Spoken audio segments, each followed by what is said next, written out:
le haya siendo así. De cierto os digo que sobre todos sus bienes le pondrá. Pero si aquel siervo malo dijere en su corazón, mi señor tarda en venir, y comenzare a golpear a sus consiervos y aun a comer y a beber con los borrachos, vendrá el señor de aquel siervo en día que éste no espera y a la hora que no sabe, y lo castigará duramente, y pondrá su parte con los hipócritas. Allí será el lloro y el crujir de dientes. Tómela. La pregunta sobre el fin del mundo en el versículo 2 surge por las cosas que estaban sucediendo en el entorno. Palestina, en aquel entonces, en la época de Jesús, se hallaba estremecida por una insurrección y los creyentes necesitaban orientación al respecto. Los zelotes, secta político-religiosa judía, se habían hecho la firme promesa de echar fuera a los romanos a filo de espada y restaurar la gloria de Israel.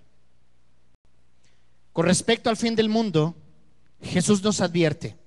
Mateo capítulo 24, por favor, vamos a leer el versículo 4, por favor. Jesús le respondió: cuidado, no se dejen engañar. Cuidado, no se dejen engañar. Mirad, dice la versión 60, mirad que nadie os engañe. Jesús se daba cuenta perfectamente de que antes del fin surgirían herejes y surgirían herejías. Las herejías surgen de 5 cosas. Ponga mucha atención a esto. Número 1, surge de construir una doctrina a gusto de cada uno. Hay muchos líderes espirituales que se burlan. Por eso le decía a usted que si a usted le gusta que le vean la cara, porque hay muchos líderes políticos o religiosos que abusan de la ignorancia del mexicano. Y yo no digo de la nobleza, no digo del carácter del mexicano. Saben aprovechar la ignorancia de los mexicanos.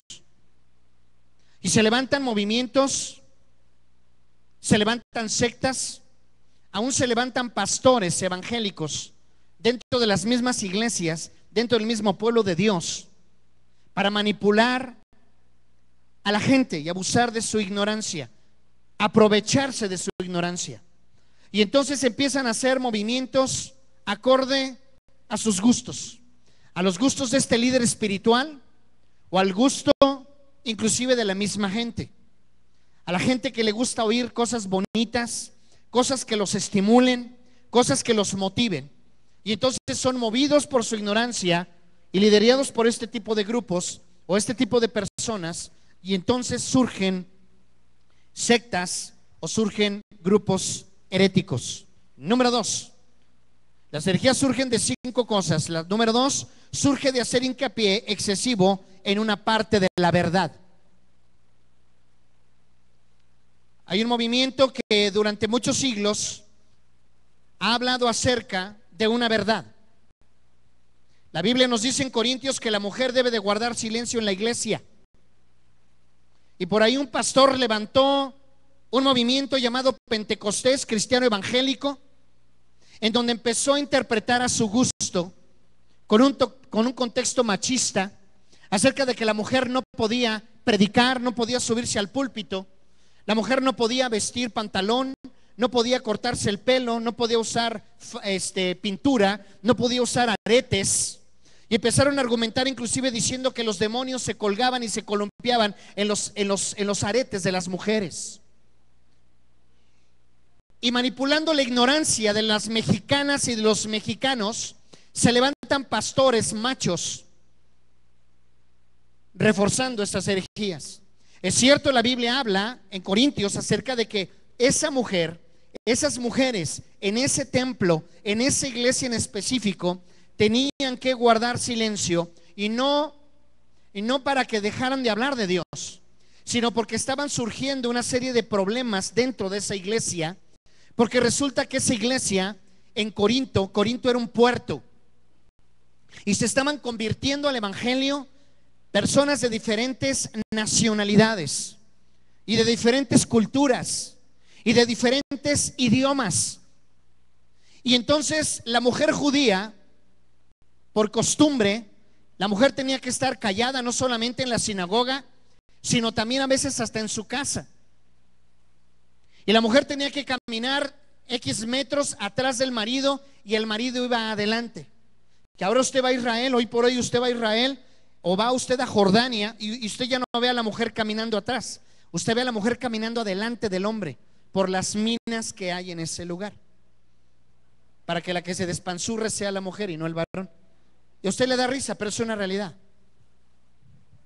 Y entonces en aquel entonces empiezan a predicarles el evangelio y empiezan a llegar mujeres de África, de Asia, de muchísimos lugares, esclavos, libres, empresarios, comerciantes, traficantes, prostitutas, ladrones. Había de todos los grupos y de todas las culturas mezclados en esa congregación. Obviamente llegaba la hermana Juanita, perdón, ya no voy a decir Juanita porque luego se me ofende. La hermana Eustaquia, aquí no hay ninguna Eustaquia. Ok, la hermana Eustaquia llegaba con un peinado ostentoso, dice la Biblia, y no faltaba la judía que le decía a la otra judía: mira, manita, ve a esa. Y porque a ella sí le dan chance de arreglarse así el pelo. Y mira el vestido que trae. Y llegaba la mujer china y decía: mira la seda, el vestido de seda con el que está. No sé cuántos metros, no recuerdo exactamente cuántos metros y cómo se llama esa vestimenta de la mujer india, pero se pone, creo que son 12 metros de tela, de seda, y se le envuelve todo, impresionante, ¿sí? Y ese tipo de tela cubre las piernas, cubre el pecho, pero con la panza de fuera. Y es parte de la vestimenta, es parte de la cultura. Algunas parecen hamburguesa con la carne afuera, una Big Mac, pero es la cultura. Y entonces imagínate a las judías empezando a criticar a la hermana que parecía Big Mac, un combo doble. Y entonces era tal el chismeadero que estaba ahí, las críticas y las envidias. La mujer judía que llegaba y le decía a su marido: ¿tú por qué no me abrazas o no me tomas de la mano cuando entramos al templo como lo hacen la familia Gómez? Y entonces empezaron los pleitos. Y entonces el apóstol escribe una carta y después escribe otra y se los pone como chancla vieja. A todo mundo le da lo suyo.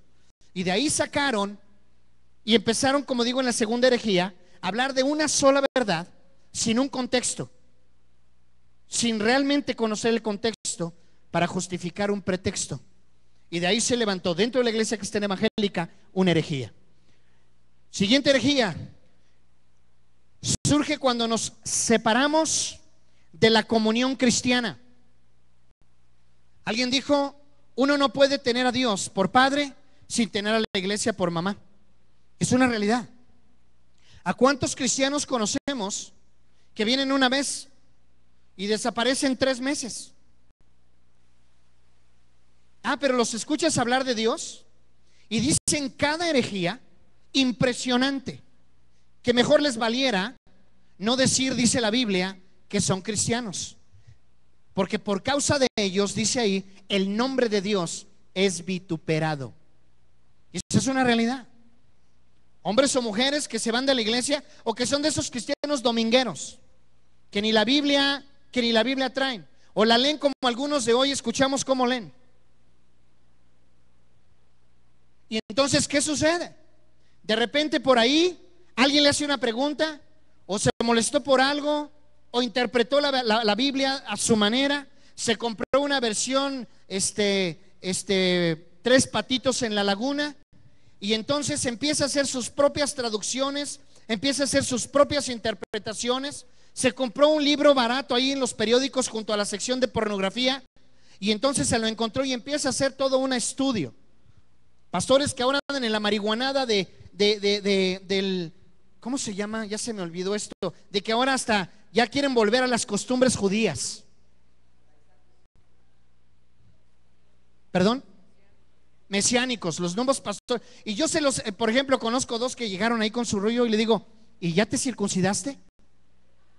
No, pues no, ¿cómo no? Ahí tengo un cúter, si quieres te echo la mano.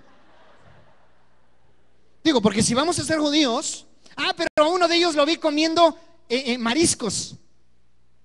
Y le digo: oye, o eres mesiánico o no eres mesiánico. Los judíos no comen mariscos,